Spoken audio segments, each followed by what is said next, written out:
Welcome, Cougar fans, to another edition of CU Sports Nation. Despite all the snow and ice, our teams are keeping things strong. I'm Jess Cusimano, and here's your weekly dose of sports updates. As we wind down to the end of the season, the men and women's basketball teams are bringing in the heat in these conference games. Facing off against Philadelphia University last Saturday, the Lady Cougars came out on top with junior Kristen Drogsler shooting up a season-high 33 points. With a combination of triples and three-pointers, the Cougars gained an early lead and held back the Rams with help from sophomore Andy Lennon, who put up 12 points for the Lady Cougars. Senior Antoinette Pilla added 7 points, 5 rebounds, and 4 assists. Junior Sherelle Sanders finished with 4 points, and junior Maura Kelty pitched in 11 points to bring the Lady Cougars to an 88-50 win. For the men's game, the Cougars kept up the fight against the Philadelphia University Rams, with senior Austin Woods rallying with rebounds and layups to give them a 30-20 lead heading into halftime. The Rams answered back, gaining the lead in the second half, despite the efforts from junior Derek Dorn, who put up 11 points with 4 rebounds and 5 assists. Freshman Eric Johnson-Alford finished up with 10 points, but the Cougars came just shy of a win with a 71-62 loss. The women's bowling team finished up the Golden Bear Classic last Sunday in Reading, Pennsylvania. The Cougars started off the tournament strong, picking up their first win of the weekend against Felician University. Sophomore Amanda Scharf led the Cougars with a 19-10 Baker average, with her teammate Jamie Lee Kaluga posting an average of 18.46. Heading into day 2 of the match, the Lady Cougars had a strong day, going 4-1, gaining a victory over Chestnut Hill and St. Peter's University, putting the Cougars 5th in the tournament. Concluding the match, sophomore Amanda Scharf was named to the all-tournament team. The Cougars will return to action for the Northeast Conference meet on Saturday, February 25th. For this week's Inside the Den with Jerry Milani, we sit down with some of CU's finest student athletes to get inside the mind of our in-season players. I'm here with senior center Austin Woods from the men's basketball team. Austin, welcome. Thank you. Thanks for having me. So, Austin, the men's basketball program is back on track, over 500, chance for a CACC playoff berth, and you've been a big part of it. I mean, tell me a little bit about your resurgence in your senior year. Well, I definitely try to come in this year with a lot of energy and a lot of confidence to give to the younger guys. I think we have about 7 freshmen on the team, I believe. And my goal for this year was definitely giving a lot of confidence to them and making sure that they knew that they could play at this level. And you've been behind some big seniors and some juniors and upperclassmen all your whole career here, and now you finally have a chance. You've started all 24 games, the only Cougar to start every game this year. How have you taken the experiences from some of the players that have come in the past year and used them this year? Well, it was very difficult, especially after my freshman year, suffering a season-ending injury. I definitely had a pretty great role model, Mike Balkovic, who graduated 2 years ago, who definitely showed me the ropes my first 2 years here. And I definitely used a lot of his experience and his knowledge of the game to contribute to how I've been able to perform on the court this year. Yeah, he's one of the all-time greats. You know, you look in the points and the rebounds leaders, and Michael, but also, like you said, off the court, a great leader. And like you said, a lot of young players, especially in the front court. I mean, Thomas has played a little, but you know, you're really the leader in the front court. And with all those young players, what are some things you've said to them to kind of motivate them? Well, I always knew, especially from my experience, that playing in front of a big crowd is a total game changer. Especially at a young age. I always try to tell them that, you know, even if it comes down to the wire, just play your best and play as hard as you possibly can, and whatever happens in the end is going to happen. And if you do what you know you can do, you'll come out on top. I've definitely tried to be very consistent this year. My goal coming into this year was definitely trying to incorporate my shooters.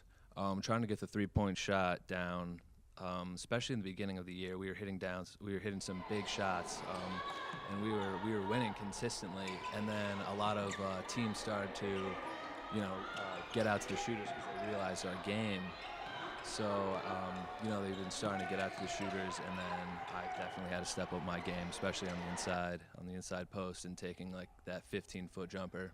And you mentioned some of the challenges you've had at Caldwell with injuries and stuff, but tell me about your experience at Caldwell overall. I've had a great experience. I've had so far a great 4 years here. Everyone that this is a small campus, and that gives a chance to build a very strong community here. And with that, I've definitely been able to grow more, not just as a student athlete, but, as I guess you could say as a leader as a whole. I've been able to be able to talk to so many people and just get a chance to just experience more. You're graduating this year. Your 4 years at Caldwell have been productive, as you say. Business major. What's next for you? Next is I'm definitely going to look to try to get an internship this summer and in the fall. I'm definitely planning on going back to school to get my master's at some point, whether that be next semester. I take a semester off, but I'm definitely looking into that. And big games coming up for Caldwell. A chance to make the playoffs. We've, I think, one time in your career been twice. We've been to the CACC, so a chance to go for a third time, and that's got to be something to look forward to as well. Especially coming off of last year. Just being able to make playoffs this year would be a great way to end my career here. And last year there were a lot of veterans, and this year, like you said, it's a lot of newcomers. What's been the difference? Why has this team been so successful when last year it wasn't as successful? That's a hard question to answer. I've been trying to figure that out since the end of last year. There's only so many answers I could give to that, but what I've been trying to do this year was trying to build a lot more trust on the team, especially with the younger guys, and with that can add value to them and to add value to the team, and it's only been positive from here. Well, it's a big last couple of weeks coming up. Good luck to you and the team the rest of the way. Thank you. Thanks. I'm Jerry Milani. We're here with Inside the Cougars Den. Thanks for joining us. Continuing the action for this week, the men's and women's basketball teams hosted Felician University and the annual Pink Games on Wednesday. Preceding the women's game was a ceremony honoring 5 breast cancer survivors. The survivors recognized included Caldwell University staff, students, and the relatives of the women's basketball team. Also included in the festivities was a bake sale with the proceeds benefiting Natalie Pedri, member of the Caldwell women's bowling team who is battling a rare form of childhood cancer. For the women's game, the action kicked off right in the first period as Caldwell scored the first 7 points of the game, but Felician kept things close, trailing by 1 heading into the second period. The Cougars took the victory with junior Sherelle Sanders posting up her first triple-double for her career and only the 16th for Division II this season. Sanders wrapped up the game with 14 points, 10 rebounds, and 10 assists. Teammates Kristen Drogsler, Rachel Simon, and Antoinette Pilla kept things going with 3-pointers all across the board. Drogsler tallied a game-high 31 points, pairing together with sophomore Kristen Siskamanis, who gave the Cougars a leg up with 10 rebounds, ending the game in an 81-56 victory. This conference win puts the Cougars at 21-4 for the season and 16-1 in the CACC. The women's team has now tied up the program's single-season victory record and is currently tied for first place in the North Division for the conference. 10 assists in the game, and it was because of my teammates and crashing, getting rebounds. Played well all around, and I'm proud of myself for it. We lost 2 years in a row in the semifinals, so we're hoping to pull it out this year and get a win in the finals and go on to the NCAAs and do damage. I mean, Sherelle tonight was just unbelievable. To have a triple-double and to have a triple-double, it's probably one of the first ones in Caldwell history. It was just great. She does a little bit of everything, and she's always been like that. She can score, she can rebound, and she's the tiniest kid on her team, and she passes the ball unbelievably. She sees the court so well. For the men's game, the Cougars brought out the fight in a back-and-forth match against the Golden Falcons.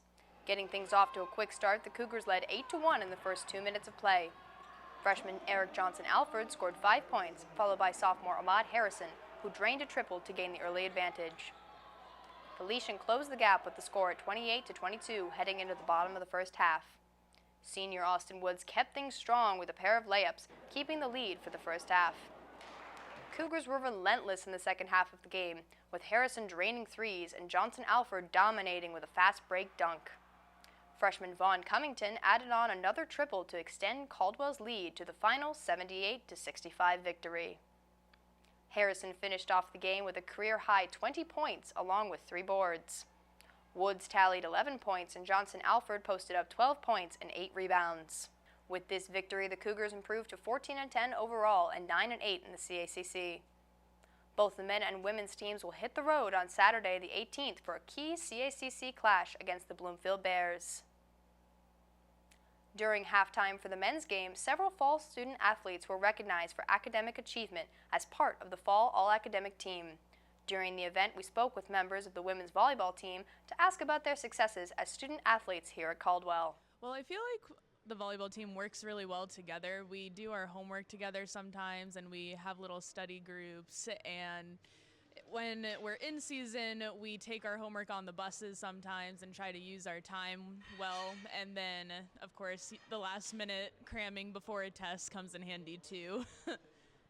Time management helps out a ton. You need to plan out when you're going to do your work early on so that you don't have it clash with volleyball activities and everything. But if you can get that down pat, then it helps a ton.